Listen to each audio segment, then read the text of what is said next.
রতন হালদার দেশে বাড়ি বরিশাল গৌনদী। গৌরনদী, ছাড়া খুব নাম করা যায় গৌরনদী। পড়েন কোথায়, থাকেন কোথায়?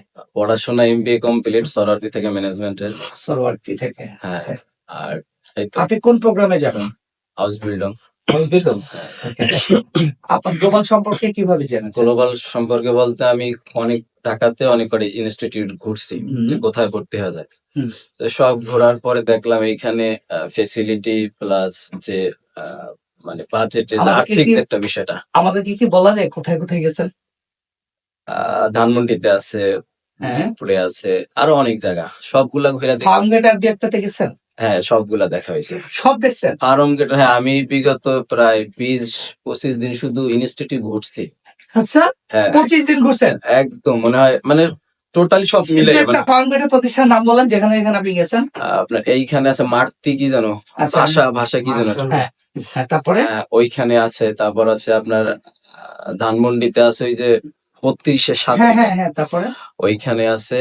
আর আর একটা হচ্ছে মিরপুরে জানো কি জানো, ওই যে সঠিক নামগুলো আচ্ছা আচ্ছা, ঘুরে কি মনে হচ্ছে?